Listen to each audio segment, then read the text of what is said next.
No one's coming to your party. That's what my mother texted me on my 30th birthday. Not happy birthday, not even a call, just those 6 words. I'd spent the entire morning preparing lasagna, cleaning every corner, even hanging balloons I bought myself. I thought maybe, just maybe, they'd surprise me. But the only surprise was how unsurprised I was. I set the table anyway, poured the wine, lit the candles, and when the knock finally came, it wasn't joy I felt. It was clarity. That birthday was just the beginning. What came next made me question everything I thought I knew about love, loyalty, and what it really means to be family. If you've ever been the one planning the party, but never the reason anyone shows up, drop a 1 in the comments. And if your birthday still matters to the people you love, drop a 0. You're lucky. Because sometimes it takes an empty table to finally set yourself free. No one's coming to your party, Mom texted. I was frosting a cake when it lit up my phone screen like a warning flare. I stared at those 6 words longer than I probably should have, the piping bag still in my hand, a shaky swirl of buttercream left hanging midair.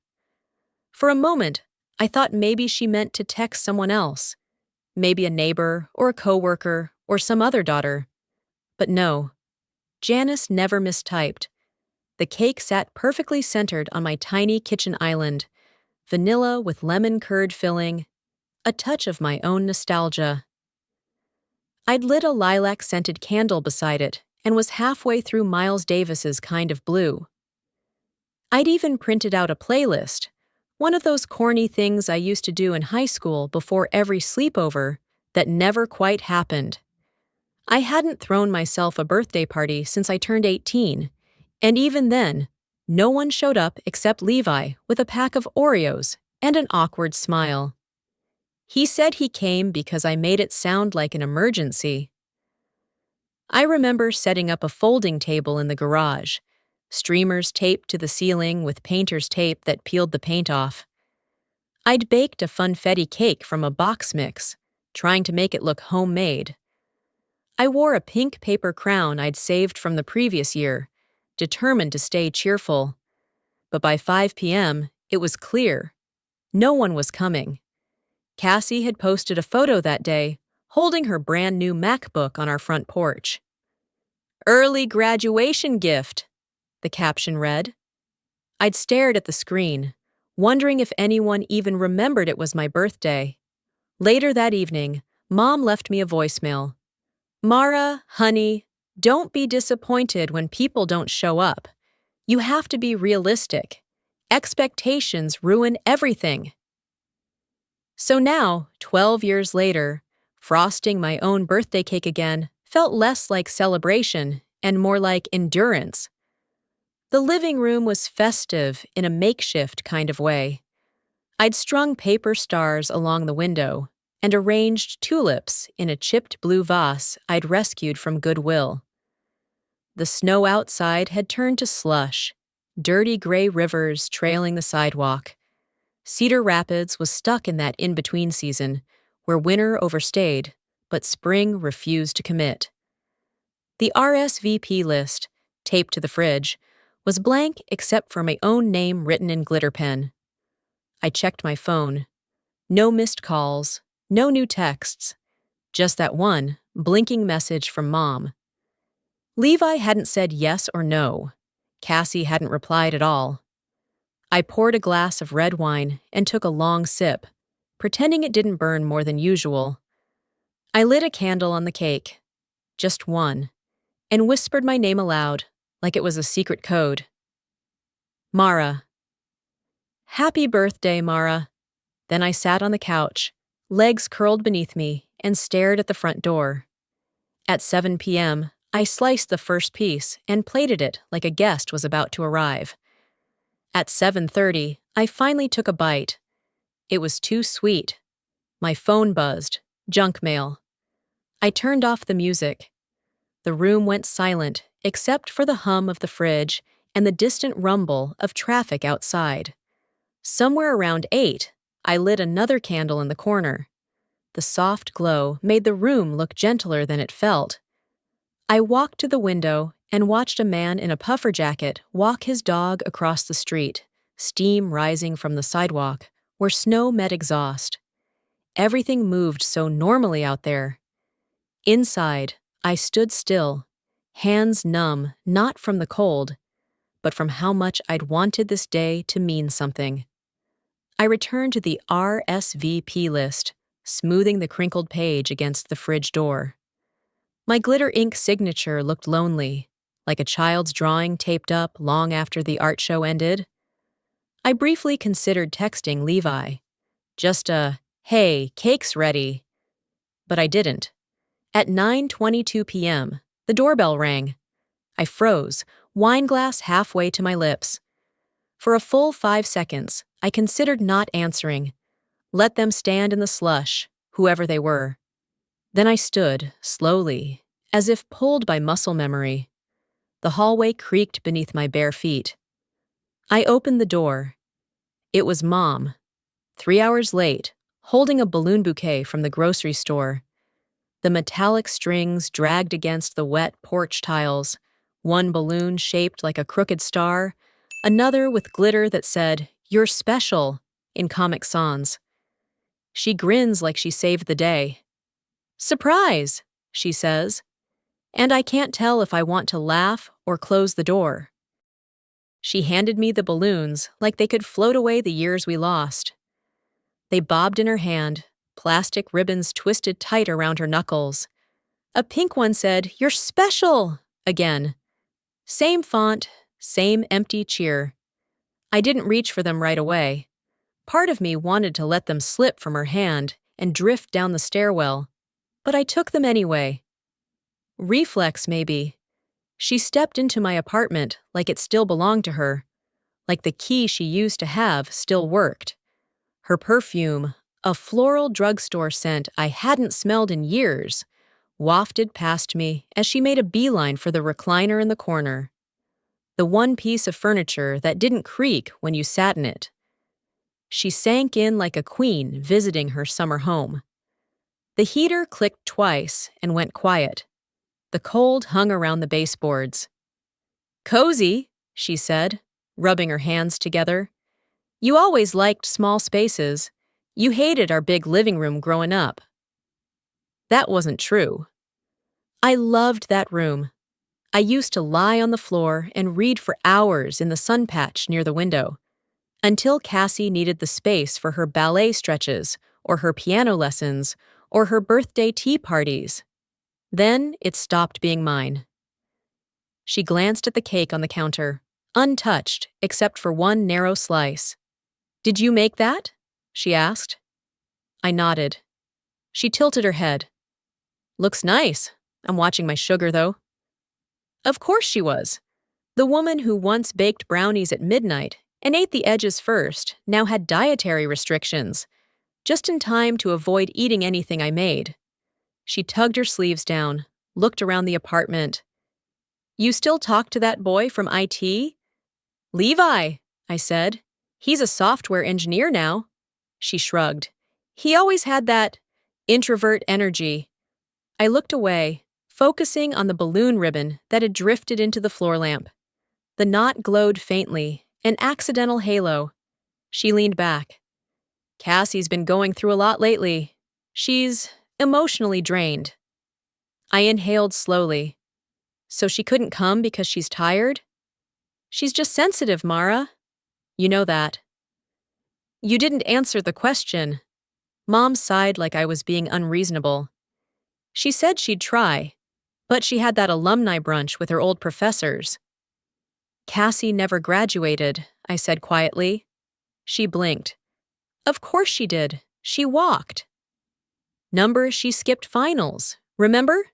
She got that job at the floral shop and said school wasn't aligning with her spirit." She didn't reply.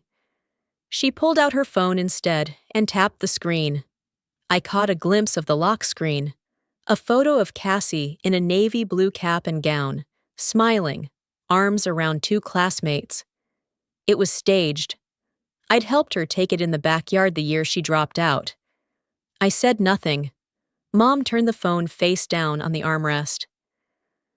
"I told people about your party," she said eventually. "You know how busy people are these days." I stood and walked to the kitchen under the pretense of checking the wine bottle. But really, I needed distance. My eyes landed on a white box tucked beneath a napkin on the side counter. I pulled it out slowly, square white, with delicate gold writing, Madeline's Patisserie, Cassie's favorite. I opened the lid, 4 untouched lavender macarons and a miniature cheesecake. "You brought this?" She nodded. "Cassie loves those. I thought you might too." I did, but she didn't know that, or she didn't care. "You didn't even try the cake," I said. She looked at the time. "I have a dentist appointment at 8 a.m. "You drove here to drop off balloons and ignore my cake?" Her face tightened. "I came because I care." "Did you?" She stood abruptly, smoothing her coat. "You always twist things, Mara, just like your father." She walked to the door without looking back, picked up the grocery bag she'd left near the umbrella stand, and opened the door to the hallway. "Happy birthday," she said, her voice stiff. "Really?" Have you ever had someone show up not out of love, but out of obligation? That strange ache when their presence feels more like absence? If you've ever felt unseen on your own birthday, leave a comment number 7 below. Now let's see what happened next. My phone buzzes as she steps into the elevator. Levi again. "There's something you should know. Call me." Levi didn't show up to my party, but he brought me something better. A mirror. We met at the downtown library cafe the next afternoon. The sky wore that dull Midwestern gray that made everything look like it had already decided to go home. I sat near the window, fingers wrapped around a coffee I'd forgotten to sip. He looked hesitant walking in, like he wasn't sure if I'd hug him or hurl a sugar packet. I didn't do either. I just nodded to the seat across from me. "I owe you an explanation," he said, sliding his coat off. "But I figured this was more important." From his satchel, he pulled out a printed packet. The top page showed a screenshot from a group chat titled Doormat Club. I recognized names: Cassie, 2 of her college friends, even someone who had been in my book club for a month. She wrote, "Watch Mara make this birthday into a TED Talk about abandonment." I'd bet money there's a candle-blowing selfie with an empty chair aesthetic. Honestly, she should monetize the pity. Still live in that shoebox apartment, right? I mean, how much vanilla cake can you eat before you choke on your own delusion? I stared at the words until they blurred. Levi didn't say anything. He didn't have to. Back at home, I went straight to the filing drawer under my desk. I hadn't touched it in months. Dust clung to the silver handle. Inside were receipts I'd kept out of some naive hope I'd one day need to show them. A copay for Cassie's emergency chiropractor visit. An airline ticket to California. She had said it was for a job interview, but later I saw photos from Disneyland. Texts from Mom thanking me for stepping up when Cassie couldn't make rent. I opened my laptop, clicked through tabs until I reached my credit report. There it was, a $9,800 student loan, under my name, applied for 2 years ago. The FAFSA application date? It aligned with the same weekend Cassie told me she was disconnecting in a cabin to detox emotionally. My hands trembled, but my chest stayed eerily still. There was a quiet kind of rage forming, the kind that didn't explode, but rearranged furniture in your soul. I created a new folder on my desktop and named it Truth. I dragged the screenshots into it. The PDF of my credit report, the airline ticket, a photo of the handwritten note Mom once sent with a check. Let this be the last time. It hadn't been. I remembered a conversation with Levi from last year, one I had brushed off. He'd asked why I always footed the bill when Cassie needed help.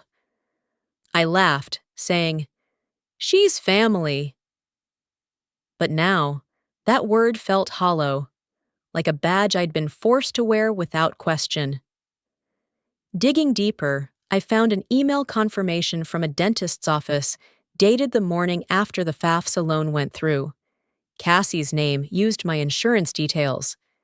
She never needed braces, but somehow the charge was there. I printed it out and added it to the folder. Then I walked into the bedroom closet. On the top shelf was an old photo album, pages of birthdays where I stood on the side, clapping. Cassie always had the bigger cake. In one photo, Mom held her close, balloons tied to her wrist. I was in the background, reaching for a slice, unnoticed. I snapped a picture of the page. Another truth. When Levi texted again that evening, he sent a voice message. "I found that old voicemail. The one your mom left you when Cassie moved in. Want me to forward it?" I said yes. Within seconds, it arrived. Her voice crackled. "It's your turn now. We gave you everything. Don't be ungrateful, Mara." She needed it more. Needed it more. That phrase bounced around my mind like a marble in a glass jar. I played the message again. And again. Until I didn't feel sad. I felt clear. I pulled out a yellow sticky note and wrote 3 words. No more silence. Then I stuck it inside the folder. My fingers hovered over the keyboard, heart steady. This wasn't revenge. This was a restoration. And I wasn't going to let them rewrite the story anymore. I opened a new folder on my desktop, Truth, and I start saving screenshots, bank statements, audio clips, everything. I always thought if I gathered enough proof, they'd finally believe me. But maybe the proof was never for them. I sat on the floor of my apartment, legs crossed, a manila folder spread open like a fractured map of my life. Papers curled at the edges. Some were faded from years in drawers. Others crisp from the printer this morning.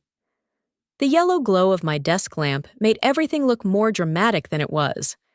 Though maybe it was exactly dramatic enough. Cassie was at it again. According to Instagram, she was healing in progress somewhere in Arizona, all limbs and linen at a yoga retreat that cost more than my rent. I watched the stories, muted. Her captions read like bad fortune cookies. Choose joy. No negativity allowed. Always curated, always filtered, always floating above consequences. Meanwhile, here I was with a mug ring on my tax return. I opened the folder and began to sort. Bank statements with small charges from wellness shops I'd never visited, Amazon orders for books I'd never read. My name was on the bills. My address was the shipping destination. The email confirmations linked to a joint family Gmail, one Mom had set up for emergencies. I remembered her tone, firm, tired. "Just help her this once," she'd said that year Cassie dropped out of community college. "You'd want someone to help you if it were you." That line used to work. It doesn't anymore. There was a weight in letting go of guilt, like exhaling after holding your breath for too long. I clicked open my credit report again. A Target Red card had been opened under my name 6 years ago. The balance was paid, but the purchases were still visible. Pastel throw blankets, 5 scented candles, a portable humidifier. I don't even shop at Target. The address listed was my apartment, but it matched the delivery instructions Cassie once left on a group gift card. Leave package inside the green bin behind stairs. At the bottom of the statement was a phone number for customer service. I dialed it, more out of curiosity than hope. After several menus and an overly cheerful voice, I was transferred to a representative. I verified my identity. Then I asked about cosigners. Your father's name is listed as a co-applicant, the voice said. Dad. I hadn't heard from him since Christmas 3 years ago, when he sent me a blanket with the tag still on, marked to Cassie. I'd returned it with no note. I opened my email. Somewhere in the mess was a forwarded message he'd sent when he accidentally CC'd me instead of Mom. It was about a loan application, dated the same month I was between jobs. He hadn't even asked. But attached to the email, buried beneath the text, was a JPEG. A scan of a handwritten note. It read, "Use Mara's SSN. She won't check." It was in Mom's writing. I didn't scream. I didn't cry. I just stared at the sentence, wondering how long they'd counted on my silence. Maybe they never expected me to be quiet. Maybe they expected me to be tired. Outside, snow had started to fall again, soft and slow, like regret. I opened my notes app. Dinner, my place, Sunday, 6 p.m., non-negotiable. I copied it into a mass email and hit send before I could talk myself out of it. Then, almost as an afterthought, I opened my drawer and pulled out a label maker Levi gave me last Christmas, an inside joke from when I tried organizing my spice rack by emotion. Comfort, regret, ambition. I typed truth in all caps and pressed the button. The tape buzzed, cut, and I stuck it onto the manila folder. I placed it in the center of the table, like a centerpiece no one wanted to admire. A memory surfaced. Me, 6 years old, on a red bike, wobbling between Dad's shouts of, "You've got it!" and "Don't fall." He let go too soon, and I crashed into the neighbor's lilac bush. My knees bled, but I smiled anyway. That was the same year he forgot my birthday for the first time. It happened again the next year, and the one after that. Some things bloom and wither before anyone notices. The heater clicked. I hadn't replied to Levi's last message. Maybe tomorrow. Tonight, I had a folder. I had facts. And for the first time in years, I had a plan.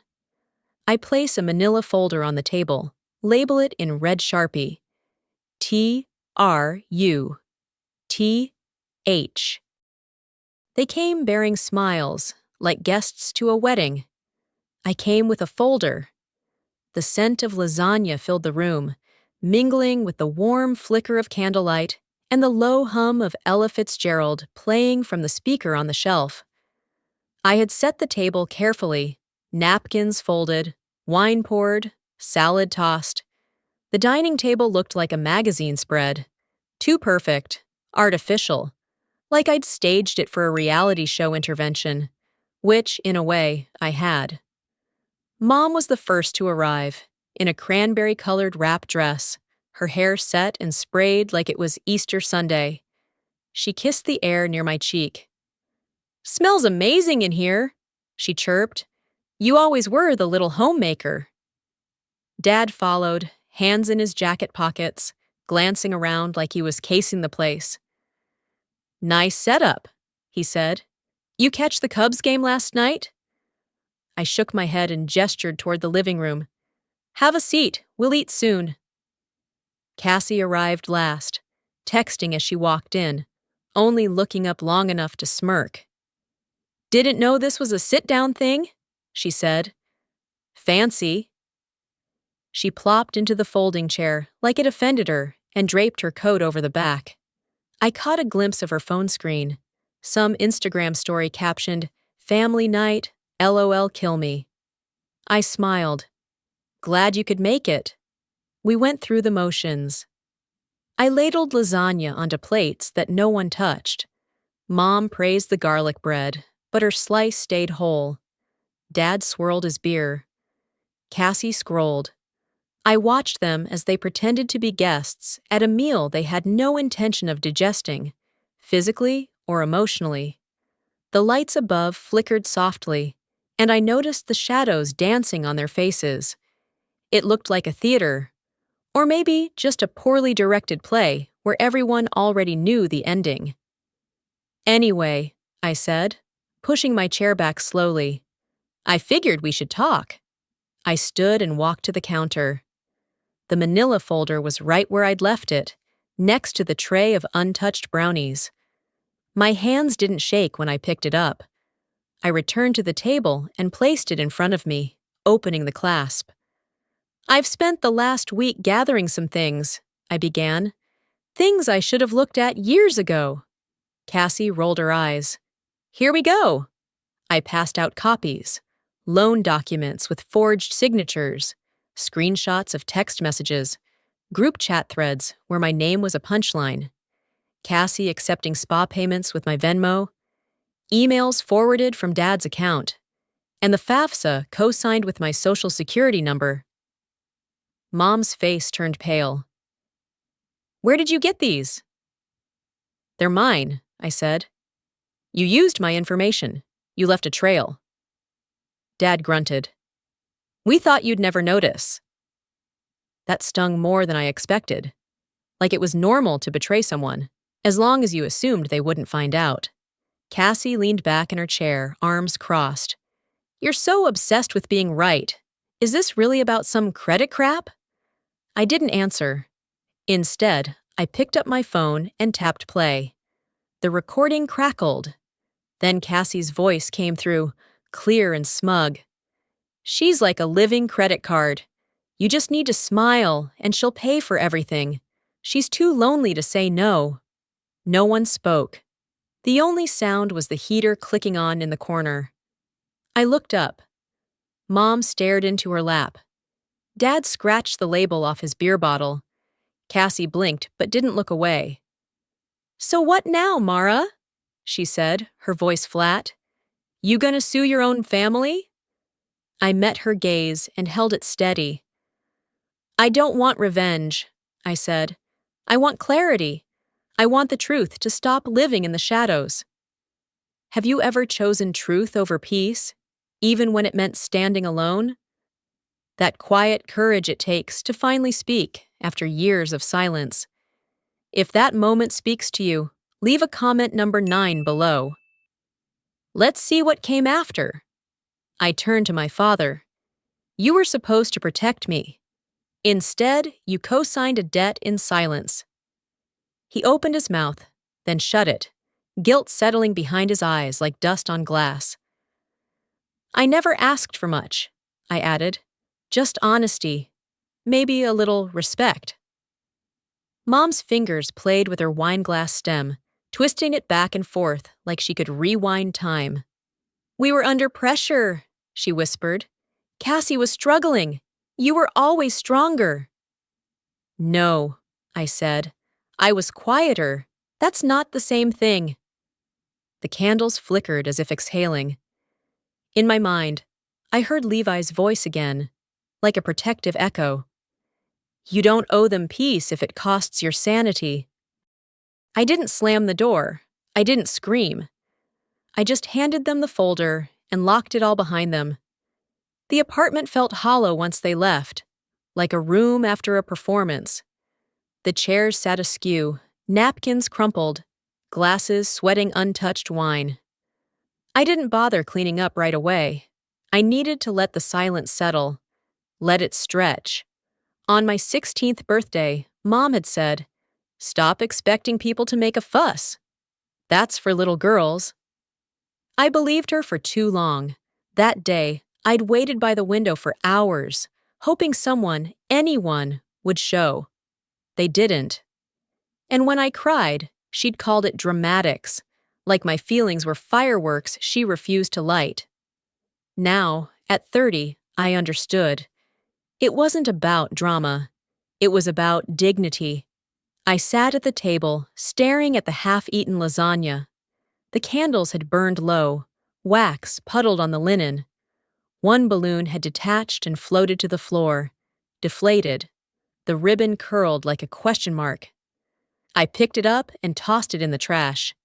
Then I opened my laptop. First, the family group chat. Delete.